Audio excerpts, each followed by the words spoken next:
गिर गया मैं तूफाना विच, गिर गया मैं तूफाना विच, मैनू लोड़ तेरी। सब नामों से आला नाम यीशु नाम। हालेलुया। यीशु नासरी, उसको गाना शुरू कर, वो हमारी रौनक है। हालेलुया। यीशु नासरी, मैनू लोड़ तेरी। गिर गया मैं तूफाना विच, गिर गया मैं तूफाना विच, मैनू लोड़ तेरी।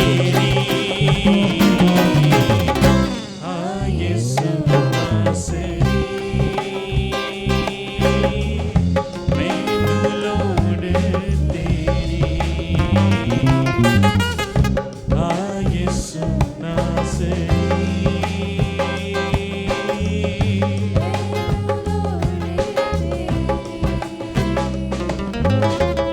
आए हम सब अपने कदमों पे खड़े हो जाएंगे, खुदाउन के नाम को जलाल देंगे क्योंकि वो यहाँ मौजूद है।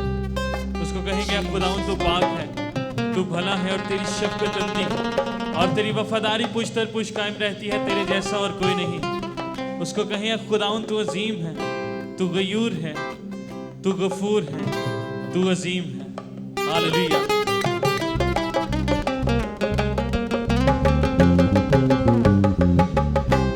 एक तेरा नाम जेड़ा खोले आसमानों, तेरे बाजो ना कोई जो रोके तू पारानो, ना कोई तेरे जया, ना कोई तेरे जया यीशु, ना कोई तेरे जया यीशु, मैनू लोड़ तेरी। यीशु नासरी, मैनू लोड़ तेरी। यीशु नासरी।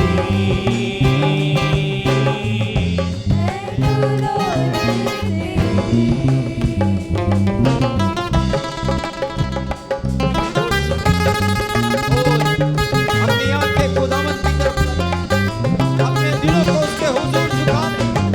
हालेलुया।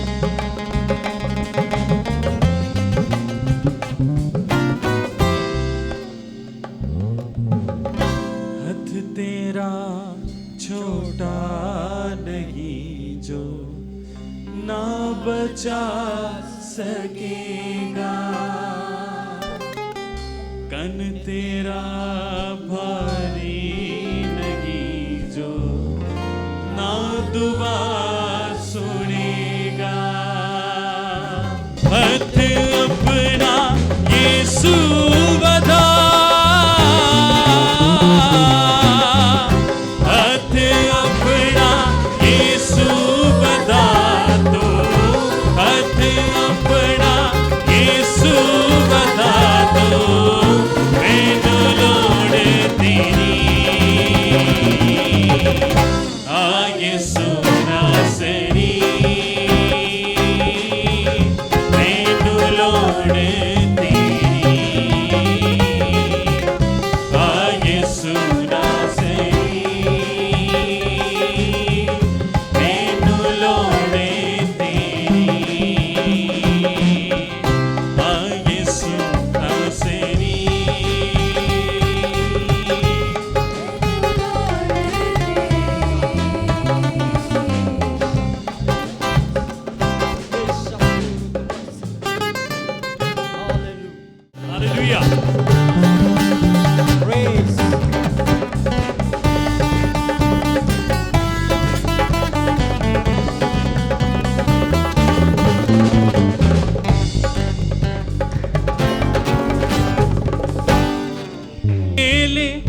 शफकत तेरी बड़े दे वेले, शफकत तेरी रात वेले, रहमत तेरी रात रहमत तेरी करिए याद सदा ते करना खुदा मेरे ना पाए है चंगी ते करना शुक्र खुदा तेरिया सिफतां दे गौने गीत करना शुक्र खुदा दस्तारा एक साथ बना के दस्तारा एक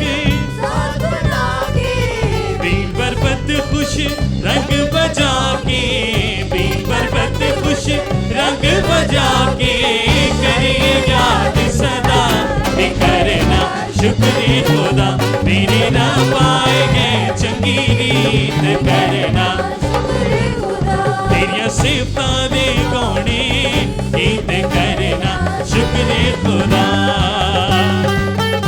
जब हम खुदावंद की तारीफ करते हैं तो शादमानी होती है। हालेलुया।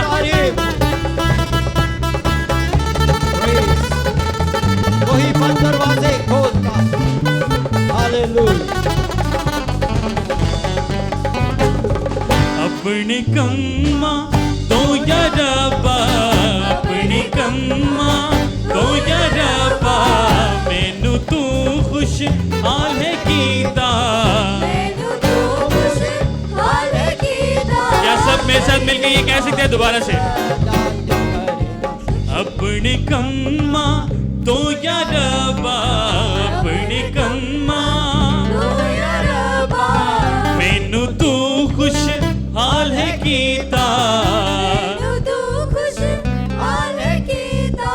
करिए याद सदा ते करना शुक्र खुदा मेरे रब आए हैं चंगी रीत करना शुक्र खुदा तेरिया सिफतां दे गौने गीत करना शुक्र खुदा।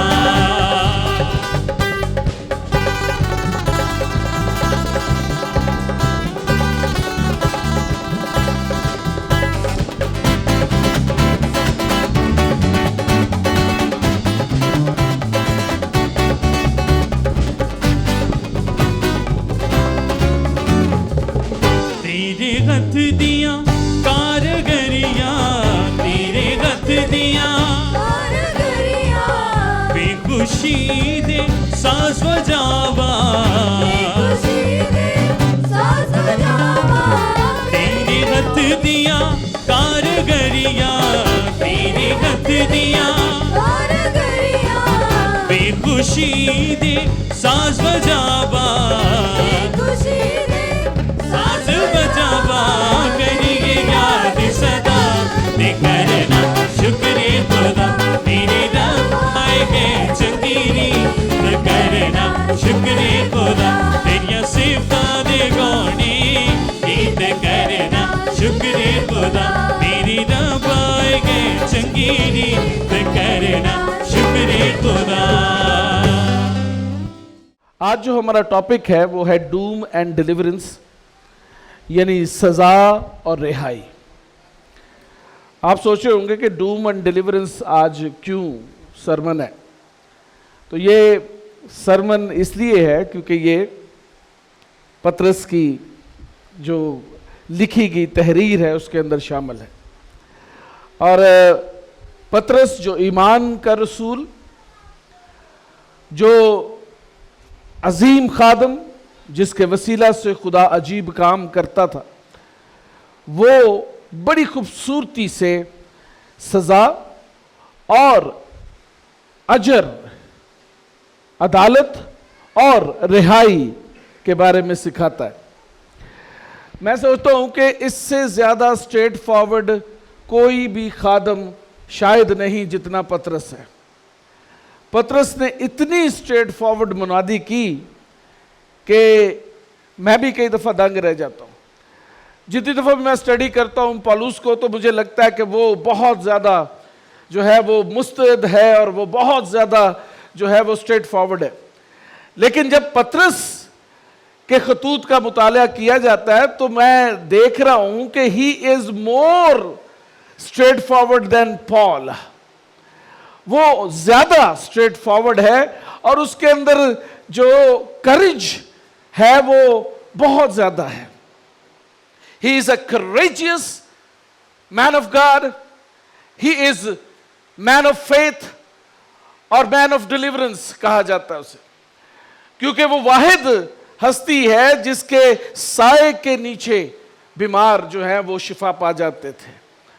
और ये वो है जो कि एक वक्त में तो यीशु मसीह का इनकार करता है, लेकिन ये वो ही है जिसने अपनी जान भी यीशु मसीह के लिए दे दी ईमान की खातर। ये एक अजीम रसूल, एक अजीम पिलर मसीही ईमान के लिए, एक ऐसा मुस्तनद टीचर, प्रीचर, हीलर जो कि आपको शायद कहीं नहीं मिलेगा। और इसी वजह से यीशु मसीह ने इसकी तारीफ भी की। इसी वजह से ये यीशु मसीह के जो इनर सर्कल है उसके अंदर ये शामिल किया गया। बहुत सारे लोग आज इनर सर्कल में होते हैं, लेकिन अपनी जो है वो हठ धर्मी की वजह से इनर सर्कल से निकल जाते हैं। लेकिन ये वो शख्स है जो इनकार करने के बावजूद भी यीशु मसीह का जो है वो अजीम खादम, अजीम प्रीचर जो है वो बनकर सामने आया है। आज ये थर्ड सरमन है सेकंड पीटर के अंदर से, डूम एंड डिलीवरेंस। आए मेरे साथ हवाला निकालें खुदा के कलाम में से, पतरस का दूसरा आम खत, उसका दूसरा बाब, उसकी 4 आयत से लेकर 9 आयत के आखिर तक तलावत करें जी। पतरस रसूल का दूसरा आम खत, उसका दूसरा बाब, उसकी 4 आयत से 9 आयत तक तलावत करेंगे।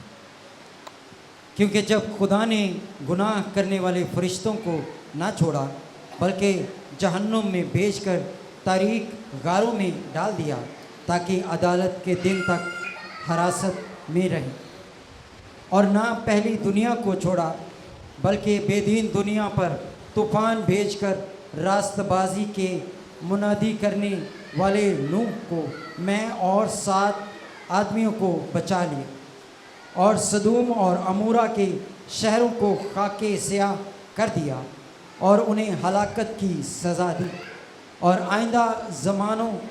आइंदा ज़माना के बेदीनों के लिए जाए इबरत बना दिया, और रास्तबाज लूत को जो बेदीनियों के नापाक चाल चलन से दिखता रिहाई बख्शी, चनाचे वो रास्तबाज उनमें रहकर और उनके बेशरा कामों को देखकर और सुन कर गोया हर रोज़ अपने सच्चे दिल को सिकंजा में खींचता था। तो खुदावंद दीनदारों को आजमाइश से निकाल लेना और बदकारों को अदालत के दिन तक सज़ा में रखना जानता है। आमीन, आमीन। Doom and deliverance. Doom mean अदालत यानी सजा, judgement of God, wrath of God, और डिलीवरेंस मीन वो लोग जो निजात पाए हुए, जिनकी डेस्टिनेशन आसमान है, खुदा के साथ, खुदा के तख्त के दाहिने तरफ बैठे हुए लोग, वो लोग जो बर्रे की जमात है, वो लोग जो सफेद जामा पहने हुए हैं, जो खुदा के बरे के तख्त के आगे खड़े रहते हैं। These are the people who are delivered from their bad habits, from their bad nature, genetic curses, and the people who are delivered, वो लोग। और डूम यानी अदालत उन लोगों की जो नाफरमान, खुदा के हजूरी में नाफरमानी करने वाले लोग हैं। यहां पर 3 चीजों का जिक्र है जिसको मैं बारी बारी पेश करना चाहूंगा। पहली चीज, पहले वो लोग जिनके ऊपर सजा हुई, और आज भी उस तरह के लोग शामिल हैं। आज भी वही सजा, वही अदालत, वही डूम, वही जो है चीज जो खुदा के नेचर का हिस्सा है, वो आज भी मौजूद है। उनमें पहली चीज जो यहां पर बयान की गई है वो है इम्प्रिजन्ड एंजल्स, यानी फॉलन एंजल्स जो कि कैद खाना में डाले गए हैं। आप कहेंगे जी फॉलन एंजल्स तो बहुत ज्यादा है। जी हां, फॉलन एंजल्स बहुत ज्यादा है, जिसकी तादाद हमें बाइबल के अंदर नहीं मिलती कि कितनी है। लेकिन अगर आप बुक ऑफ एनूक पढ़ें तो वहां पर लिखा हुआ है कि 200 के करीब जो है फरिश्ते जो हैं वो गिराए गए। गो कि हम बुक ऑफ एनूक यानी हनूक की किताब बाइबल में शामिल नहीं करते, लेकिन एक तादाद बता दी गई कि इतने फरिश्ते जो हैं वो गिराए गए। लेकिन सब गिराए हुए फरिश्तों को खुदा ने इम्प्रिजन नहीं किया। इम्प्रिजन किनको किया? कैद खाना में किनको डाला? सब फरिश्तों को नहीं।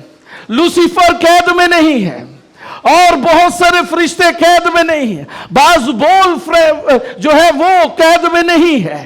कौन है वो जो कैद में है? वो फरिश्ते जो हैं जिनका जिक्र यहां पर किया जा रहा है वो कौन से हैं? क्योंकि जब खुदा ने गुनाह करने वाले फरिश्तों को ना छोड़ा बल्कि जहन्नम में भेजकर तारीक गारों में डाल दिया ताकि अदालत के दिन तक हिरासत में रहे। ये कौन से फरिश्ते हैं? ये वो फरिश्ते हैं जिन्होंने इंसान और इंसानियत को तबाह करने के लिए हर मुमकिन जो है वो काम किया। आप कहेंगे भाई साहब 10वीं दो केड़े फरिश्ते ना एवं तभी नहीं बनी जा रहे हो। हाँ, ये वो 4 फरिश्ते हैं जो आज भी फरात के दरिया के अंदर कैद किए गए हैं। ये वो 4 फरिश्ते हैं जिन्होंने जो है वो काम किया जो खुदा को बिल्कुल भी पसंद नहीं था। लूसीफर उनमें शामिल नहीं है, हालांकि लीडर है। बाज़बोल उसमें शामिल नहीं है, हालांकि लीडर है। मैं जब मास्टर्स कर रहा था इंग्लिश में, वहाँ पे एक बड़ा खूबसूरत मिल्टन का जो है वो नॉवल है जिसे कहते हैं पैराडाइज लॉस्ट। पैराडाइज लॉस्ट के अंदर मिल्टन लिखता है कि जब आसमान से फरिश्तों को गिराया गया तो उनमें इतनी हिम्मत नहीं थी कि वो उठ सके। और वो लिखता है कि हजारों साल तक वो गिरे रहे क्योंकि वो गिराए गए थे। उनमें हिम्मत ही नहीं थी कि उठे, क्योंकि गिराने वाला कौन था? खुदा। और जिसको खुदा गिरा दे वो कैसे उठ सकता है? हजारों साल तक वो उठ नहीं सके थे। लेकिन एक उनमें था जो उठा और उसने जो है वो तकरीर करना शुरू की। ये वो था जो कि इन सब का लीडर नहीं था, और इन सब का लीडर जिसको लूसीफर कहा जाता है वो भी गिरा हुआ था, भी उसकी भी होश नहीं थी। ये वो था जिसका नाम बाज़बोल है। और लिखा हुआ है कि मिल्टन लिखता है कि बाज़बोल ने उठकर तकरीर शुरू की कि हम जो अब गिराए गए हैं हम पूरी दुनिया को भी गिरा देंगे, हम नस्ल इंसानी को ख़त्म कर देंगे। और उसके बाद लूसीफर भी उठा और फिर सारे फरिश्ते उठकर जो हैं वो करने लगे।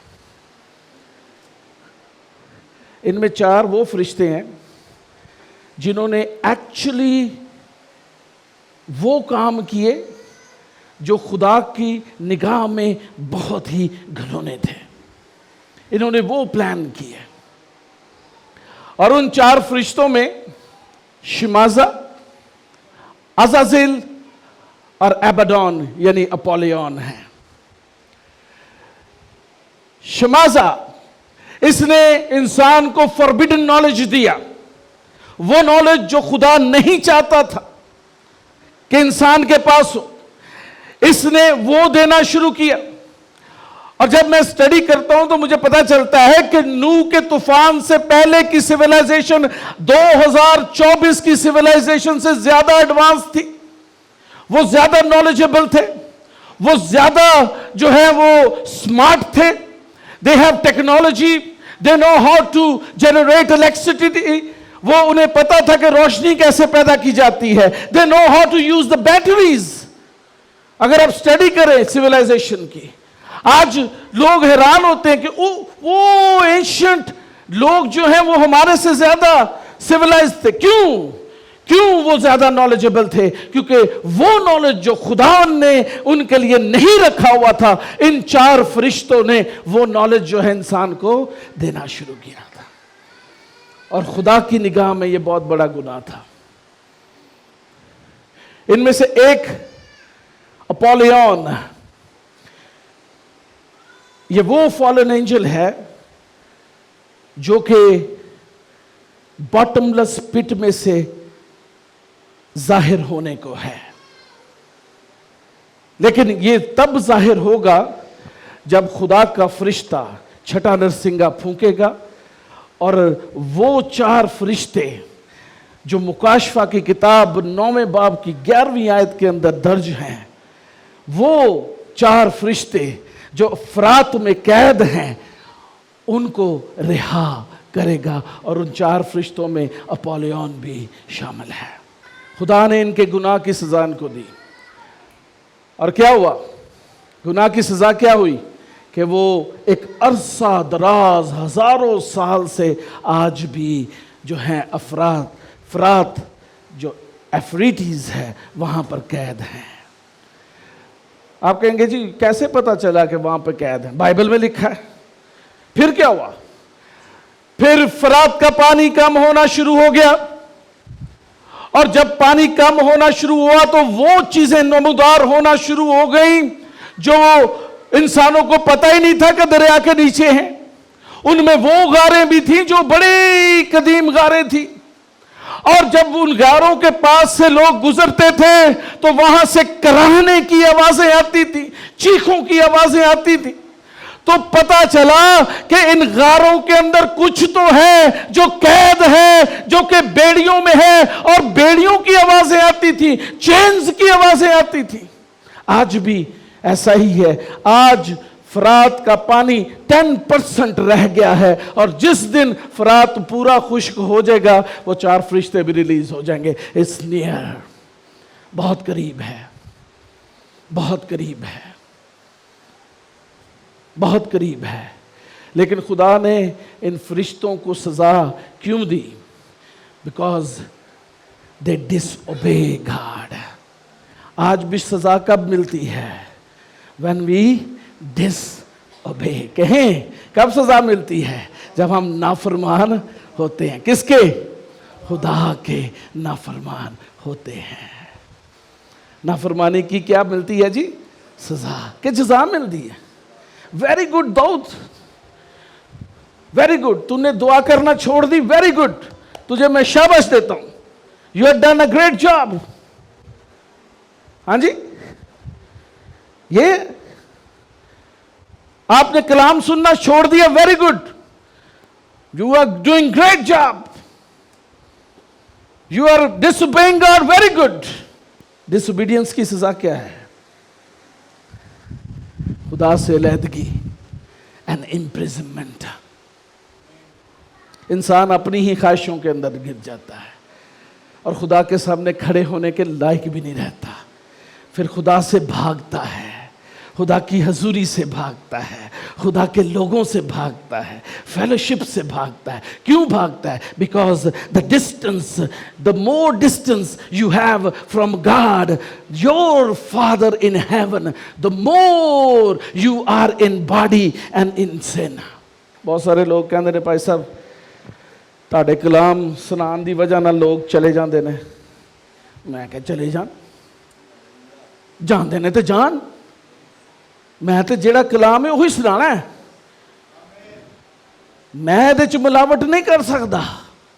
सो सॉरी, मेरे आगे 2 लोग बैठेंगे, I am happy with them, because वो 2 लोग इस चीज को रियलाइज करते होंगे कि ये शख्स जो कलाम सुना रहा है ये खुदा का कलाम है, इंसान का कलाम नहीं है। These are the 4 angels who are imprisoned. खुदा ने इन्हें क्या किया? कैद में डाल दिया। क्यों? क्योंकि उन्होंने क्या की? नाफरमानी की है। लूसीफर का क्या हाल होगा? खुदा के कलाम में क्या लिखा है? लूसीफर बख्शा जाएगा? नहीं, 1000 साल के लिए चैन किया जाएगा। कौन करेगा? कौन करेगा जी? खुदावन तो करेगा, कौन करेगा? उसको बांधेगा कौन? भाई साहब मिकाइल कह रहे हैं, आई बिलीव इट। खुदा के कलाम में लिखा है एक फरिश्ता, बहुत सारे फरिश्ते नहीं। किन्नवा फरिश्ता? एक फरिश्ता ही काफी है दे। एक फरिश्ता उसको 1000 साल के लिए जो है वो बांध देगा। किस लिए? क्योंकि उसने क्या किया है? एक तो नाफरमानी की, और फिर नाफरमानी करके तो शेखी भी मार रहा है। नाफरमानी तो कीती, ओदी सजा मिल गई, ही वॉज फॉलन। फिर की होया? नाफरमानी तो बाद की कीता उन्हें? लोकां नू भड़काया कि खुदा दी इबादत ना करो। हाँ, एदी सजा भी मिलनी जरूर सी, एदी सजा भी मिलनी जरूर सी। So there is a doom and deliverance. It depends on what attitude you are having in the presence of God. If you are humble, then He will deliver you. He will give you the reward. And that reward is crown of life. Zindagi ka taj. That is the reward for every believer. लेकिन अगर disobey करेंगे तो be ready for dooms in your life. दूसरी चीज, that is also part of a doom, सजा के लायक हुई। कौन सी दुनिया? The old world, before Noah's, before the flood, नूह के तूफान से पहले की दुनिया। क्यों? और ना पहली दुनिया को छोड़ा बल्कि बेदीन दुनिया पर तूफान भेजकर रास्तबाजी की मुनादी करने वाले नूह को, मां और 7 आदमियों को बचा लिया। नाफरमान नहीं बख्शे जाएंगे, फरेब में ना रहें, बल्कि हर वो शख्स बख्शा जाएगा जो फर्माबरदार है और खुदा के कलाम के मुताबिक जिंदगी गुजारता है। आमीन, हालेलुया। ये ना इस मगालते में ना रहें कि वो कोई गल नहीं, मैं यसू नूं कबूल करता सी, बपतिस्मा ले लेता सी, मेरी ऑर्डिनेशन भी हुई है तो मैं बच जाऊंगा। नहीं, ऐसा नहीं है। लिखा हुआ कुछ लोग तो जलते जलते बचेंगे, because they are on the brim of the fire. इतनी उनकी गलत लाइफ होगी, बच जाएंगे लेकिन जलते जलते। लेकिन वो लोग जो फर्माबरदार हैं, खुदावंद अपने दिन में उन्हें आसमान पर बुला लेगा, इससे पहले कि ट्रिबुलेशन इस दुनिया के अंदर आए। पुरानी दुनिया को भी खुदावंद ने खत्म कर दिया। पहली चीज, क्यों खत्म किया गया? वो क्या थे? शरीर थे, करप्ट शरीर लोग थे, खराब थे, बिगड़े हुआ माशरा था और गंदा मुआशरा था। जिस मुआशरे के अंदर, जिस सोसाइटी के अंदर, जिस घर के अंदर ये चीजें हो, समझ लें कि उसको सजा जरूर मिलेगी। क्या है वो? शरारत। शरारत उस घर के अंदर मौजूद हो, उस मुआशरे के अंदर मौजूद हो, वो बिगड़ा हुआ माशरा हो, वो गंदा मुआशरा हो, गंदी नेचर, गंदी सोच, नेगेटिव प्रोपेगेंडा हो उनके अंदर, लाजमी हो है कि वो खुदा से सजा पाएगा। लाजम है। उस मुआशरे के अंदर अगर तशद्दुद है, जबरदस्ती है, बेइंसाफी मौजूद है, यानी वायलेंस है, तो वो भी खुदा से सजा पाएगा। आज पाकिस्तान के अंदर यही हाल है। पूरा पाकिस्तान क्या है उसके अंदर? शरारत, शरीर, बेइंसाफी, खराब माशरा, बिगड़ा हुआ, तशद्दुद, जबरदस्ती, बेइंसाफी, बदफेली, बदकिरदारी मौजूद है। इसलिए इस मुआशरे की भी गिरावट इसीलिए हो रही है। खुदा सज़ा देता है जिस मुआशरे के अंदर बेइंसाफ़ी होती है और वायलेंस होती है, करप्शन होती है। जिस घराने के अंदर ये होता है वो भी खुदा सज़ा देता है। आमीन। इमोरलिटी उनके अंदर थी। जब आप स्टडी करें बिफोर द फ्लड, उस मुआशरे के अंदर क्या था? उस मुआशरे के अंदर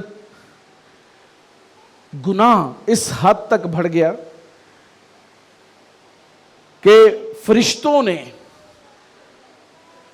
इंसानों के अंदर से जेनेटिकली एक नस्ल पैदा की और उस नस्ल को जो है वो नेफिलिम कहा जाता है।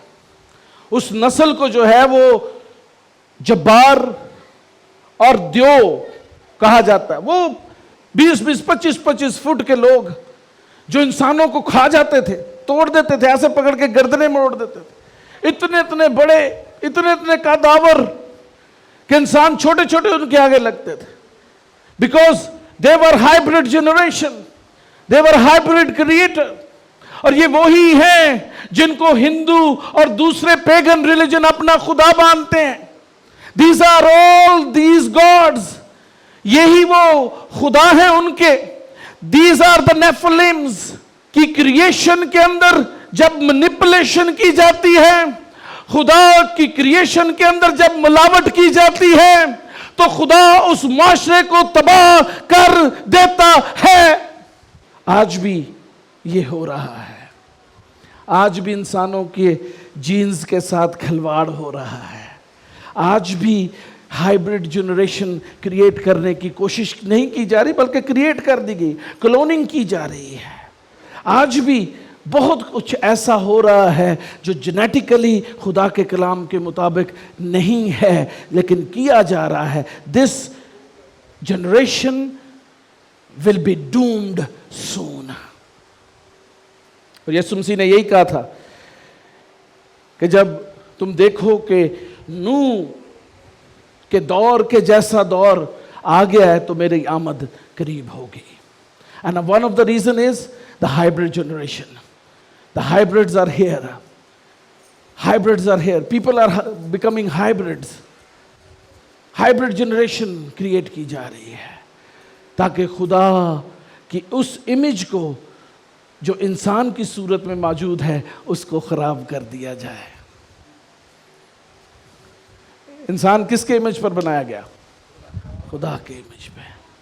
और इसको कौन खराब कर रहा है? इब्लीस खराब कर रहा है। इसलिए दे विल बी डूम्ड। और बाइबल में लिखा हुआ है, पैदाइश की किताब उसका 6 बाब 13वीं आयत में, कि खुदा ने देखा कि जमीन के ऊपर क्या है? वायलेंस एंड करप्शन है। और खुदा ने नूह को कहा कि मैं इस दुनिया को मुकम्मल तौर पर हलाक कर दूंगा। हलाकत की वजह क्या है? Corruption and violence. क्या वजह जी? Corruption and violence. When you manipulate, जब आप सीधे नहीं चलते, जब आपकी चाल टेढ़ी हो जाती है, दैट कॉल मैनिपुलेशन। राह टेढ़ी हो जाए, दैट इज कॉल्ड करप्शन। शरीर आया, उसने आपके दिल में प्लांट किया, and your soul was empty because you are not in the presence of God. आप खुदा की हजूरी में नहीं रहते, इसलिए सोल एम्प्टी है।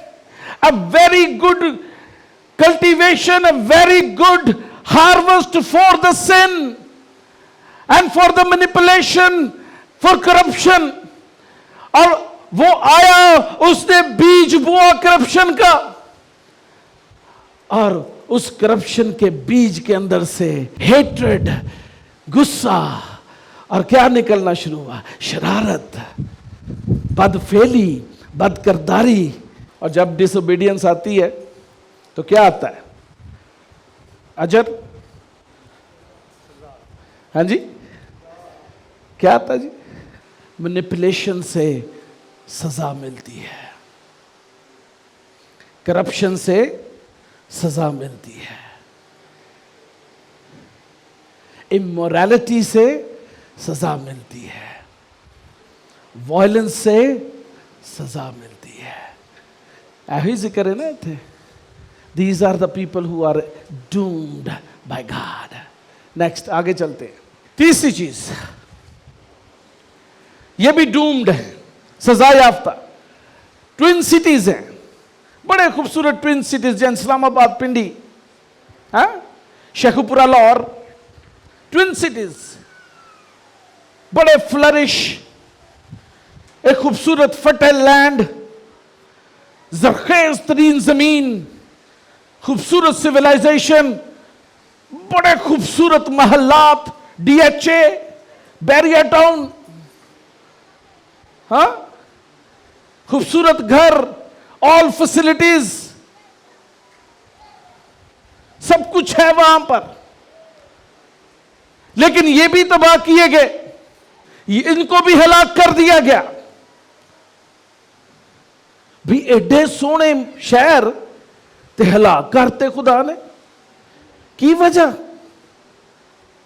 एडी खूबसूरत टाई वाला भाई हलाक कर देता, की वजह? What is the reason behind it? Why they were perished? क्यों हलाक किए गए? 2 रीजंस जी। पैदाइश की किताब उसका 19वां बाब पहली 5 आयत। और वो दोनों फरिश्ते शाम को सदूम में आए और लूत सदूम के फाटक पर बैठा था, और लूत उनको देखकर उनके इस्तकबाल के लिए उठा और ज़मीन तक झुका और कहा, आए मेरे खुदावंद, अपने खादिम के घर तशरीफ़ ले चल और रात भर आराम कीजिए और अपने पाँव धोइए और सुबह उठकर अपनी राह लीजिए। और उन्होंने कहा, नहीं, हम चौक ही में रात काट लेंगे। लेकिन जब वो बहुत बेइज्जत हुआ तो वो उसके साथ चलकर उसके घर में आए और उसने उनके लिए ज़ियाफ़त तैयार की और बेखमीरी रोटी पकाई और उन्होंने खाया। और इससे पेशतर के वो आराम करने के लिए लेटें, सदूम शहर के मर्दों ने जो उनसे लेकर बूढ़े तक, जवान से लेकर बूढ़े तक, सब लोगों ने हर तरफ से उस घर को घेर लिया। और उन्होंने लूत को पुकार कर उससे कहा, वो मर्द जो आज रात तेरे यहाँ आए हैं कहाँ हैं? उनको हमारे पास बाहर ले आ ताकि हम उनसे सोहबत करें। This is the reason. It is not adultery, it's a fornication, हरामकारी। तबाही की वजह क्या है?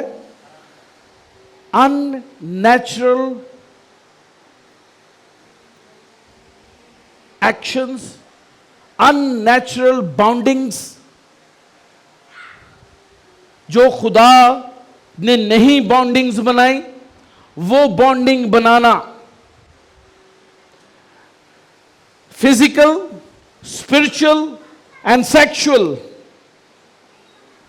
यानी LGBT culture, gay, lesbian, transgenders and bisexuals. This is the culture. ये है वो वजह। खुदा जो आसमान पर बैठा है वो आज भी अदालत करता है और उस माशरे को, उस शहर को, उस मुल्क को, उस बड़े शानदार खूबसूरत चर्च को और उस मुल्क को, चाहे जो भी गैदरिंग हो जिसमें LGBT आ जाता है, जहां पर गैर तबई रिश्ते डेवलप होना शुरू हो जाते हैं, खुदा आज भी उनको हलाक कर देता है। खुदा भी परमिशन देता है कि अपने बच्चे की उस राह ते तरबियत कर जिदे ते उन्हें चलना है, ते अपनी राह ते उहदी तरबियत ना कर। Don't led by them, lead them, guide them.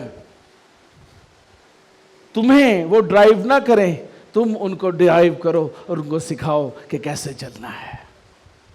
आज बच्चे ड्राइव करते हैं माँ प्यो को मैनिपुलेट करके। हाँ मामा, आई डोंट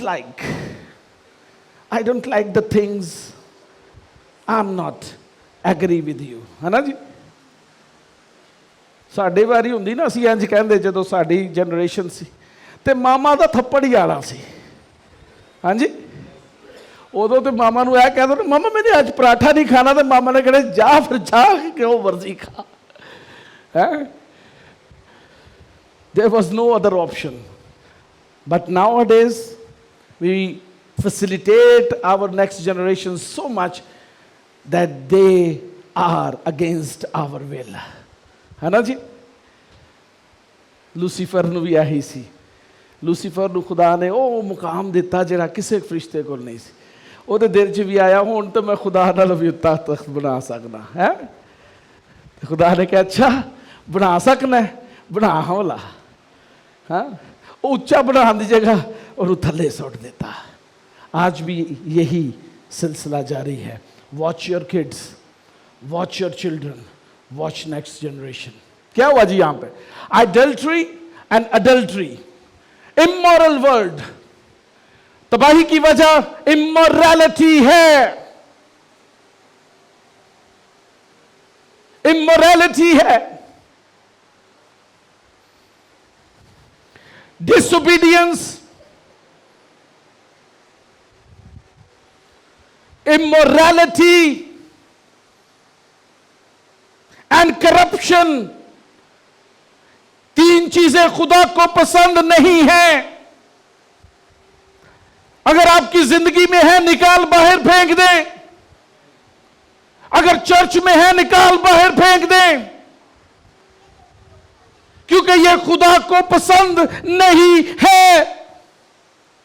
और जो चीज खुदा को पसंद ना हो, खुदा उसे मुकम्मल तौर पर खत्म कर देता है, हलाक कर देता है। इमोरैलिटी, करप्शन एंड डिसोबीडियंस। अगर मेरे आगे दो शख्स भी यहां पर बैठे होंगे तो मैसेज यही होगा। अगर 1000 भी बैठे होंगे तो मैसेज यही होगा कि हलाकत से बच जाओ। तुसी कहोगे भाई साहब आज तो तुसी सानू बड़ा ही डरा दिता, रात को भावें सानू नींद भी ना आए। सजा का दौर आ चुका है, अब खुदा स्पेयर नहीं करेगा। निकल आए इसमें से। लेकिन खुशखबरी भी बहुत बड़ी है।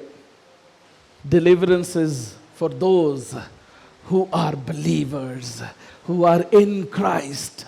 सिर्फ ना दे नहीं, सिर्फ ना दे मसीही नहीं, बल्कि वो लोग जो मसीह में कायम हैं, उनको वो डिलीवर भी कर देगा।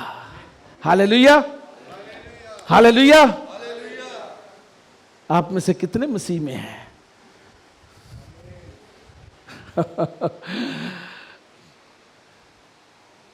वो कहते ना इंज करके वेख लिया करो एक दफा कि वाकई है कि नहीं। Good news for the believers.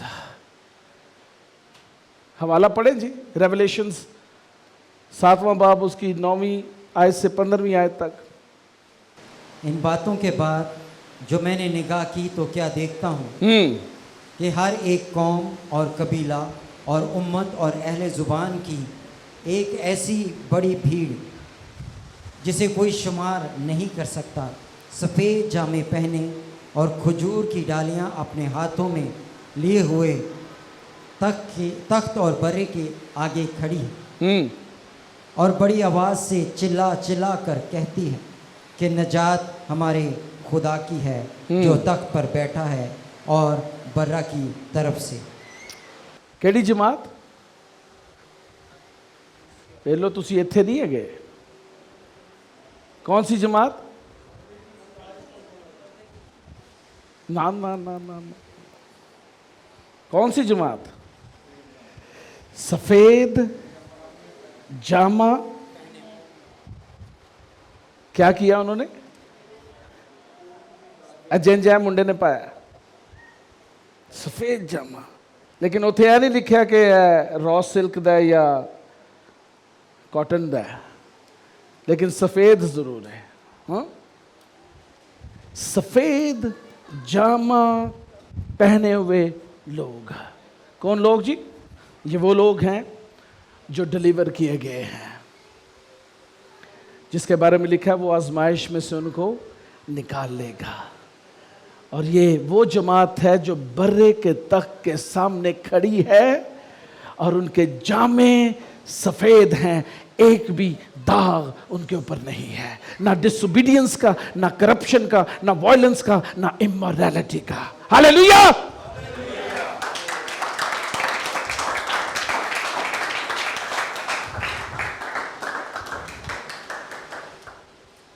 मेरा दिल पापा दे नाल होया सी काला काला, ते मैं ते नहीं कीता, पापा ने कीता।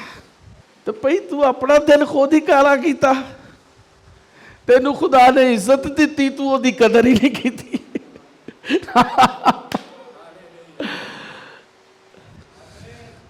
You disrespect his appointment, his endorsement, his selection. You disrespect him. और जब तू डिसरिस्पेक्ट करता है खुदा को, तो खुदा से किस रहम की तवक्को करता है? दूसरा भी वाला पढ़ लो, रेवलेशन मुकाशवा 8वां बाब, पहली दूसरी आयत। जब उसने 7वीं मोहर खोली, हाँ जी। तो आधे घंटे के करीब आसमान में खामोशी रही, और मैंने उन 7 फरिश्तों को देखा जो खुदावंद के सामने खड़े रहते हैं, और उन्हें 7 नरसिंगे दिए गए। हाँ जी, आमीन। किनवी मोहर खुलन वाली जे, की पता कल ही खोल जाए,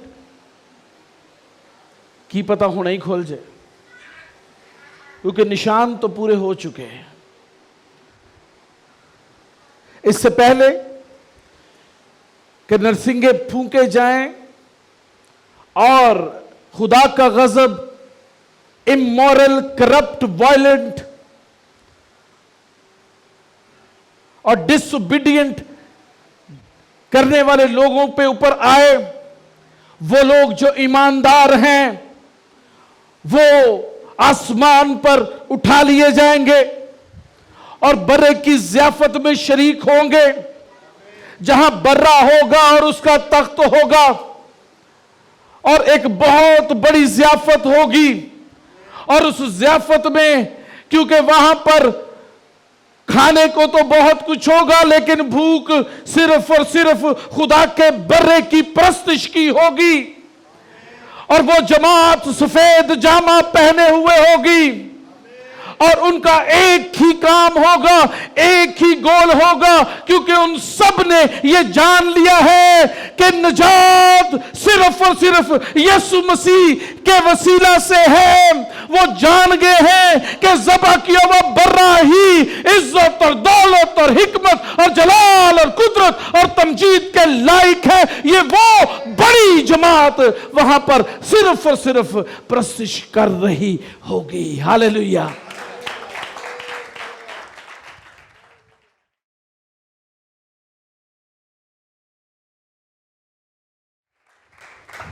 आप प्रस्तिश करते हैं उसी तरह खूबसूरती से कहें जैसे आप सबको कहते हैं आए मिलकर प्रस्तिश करें। आप क्यों नहीं कर रहे? आप मेरे साथ मिलकर हम सब मिलकर खुदा के नाम को जलाल दें। हालेलुया। नहीं सुनना उन्होंने। आए हम तालियां बजाकर खुदा के नाम को जलाल दें।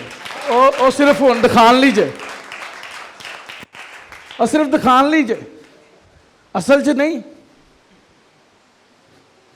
क्योंकि जब कोई जान लेता है कि खुदा का बर्रा जो है वो निजात देने वाला और कदूस खुदा का बेटा सब चीजों पर कादिर है, तो उसे कहने की जरूरत नहीं होती। वो सफेद जामे को पहने हुए, हाथ में खजूर की डाली ले हुए भागकर खुदा की हजूरी में, खुदा के बड़े के तख्त के सामने आकर खड़ा होकर कहता है, खुदावन तू ही इज्जत के लायक है। हालेलुया।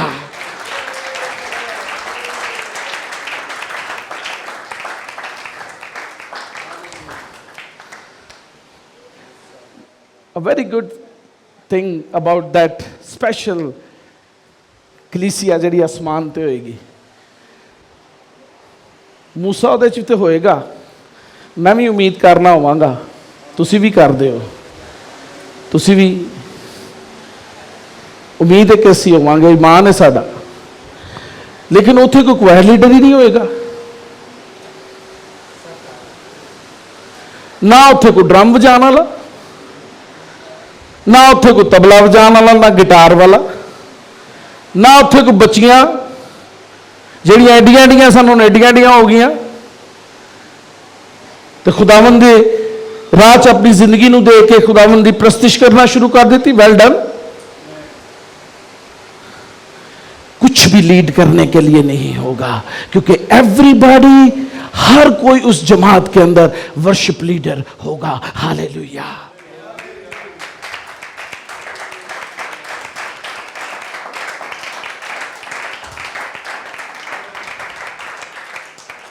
ਤੇ ਇਸ ਜਮਾਤ ਚ ਕੀ ਹੁੰਦਾ, ਮੂੰਹ ਤੁਹਾਡੇ ਬੰਦ ਕਿਉਂ ਰਹਿੰਦੇ, ਘੁੰਗੜੀਆਂ ਪਈਆਂ,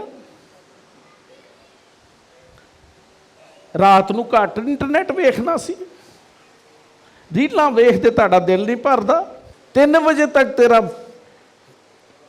ਟਿਕਟੌਕ ਹੁੰਦਾ, 4 ਵਜੇ ਤੈਨੂੰ ਨੀਂਦ ਆਉਂਦੀ, चर्च च आके बहते ही मुंह बंद ते अखां बंद। ये जमात जिसका मैं जिक्र कर रहा हूँ, they are the people who are delivered, जो हकीकत में नजात याफ्ता लोग हैं। उनके चेहरों के ऊपर शादमानी होती है। हालेलुया। वो मुस्कुराते हुए खुदा की हजूरी में आते हैं। हालेलुया। वो नाचते हुए उसकी इबादत करते हैं। हालेलुया। वो झंझनाती झांझ के साथ उसकी तमजीद करते हैं, दफ और तबले में तालियों के साथ उसकी मदा सराई करते हैं। ये वो जमात है जिसे खुदावंद जो है वो बना रहा है।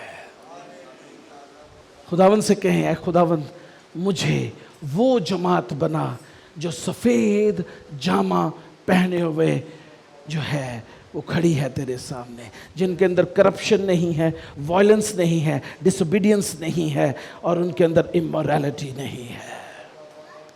Do you understand what I said? क्या आप समझ गए मैं क्या कह रहा हूं? आप बच्चों समझ गए क्या कह रहा हूं?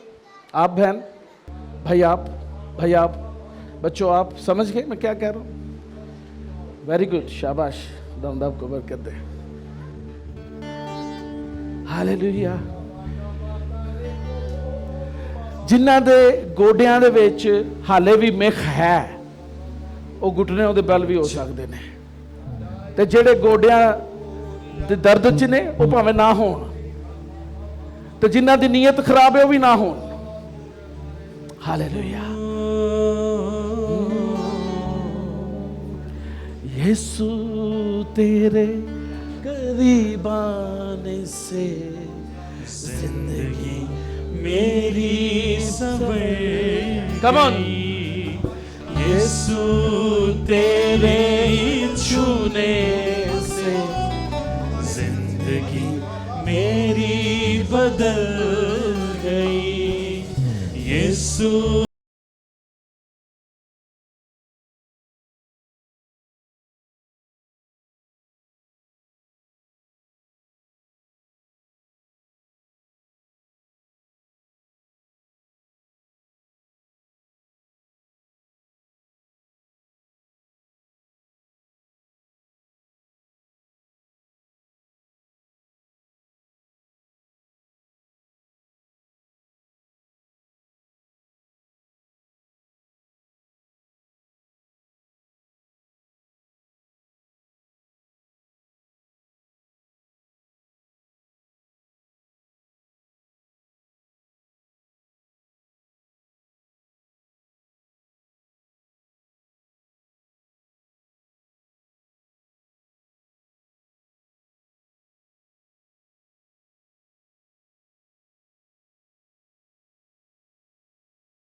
डूबा हुआ था और जो तुझसे दूर हुआ था, मैं जो पापों में डूबा हुआ था और जो तुझसे दूर हुआ था, तूने मुझे बचाया, जीवन नया दिलाया। तूने मुझे है बचाया, जीवन नया दिलाया। मैं धन्यवाद करता रहूंगा, यीशु धन्यवाद करता रहूंगा। मैं धन्यवाद करता रहूंगा, यीशु धन्यवाद करता रहूंगा। मैं धन्यवाद करता रहूंगा, यीशु धन्यवाद करता रहूंगा। हालेलुया।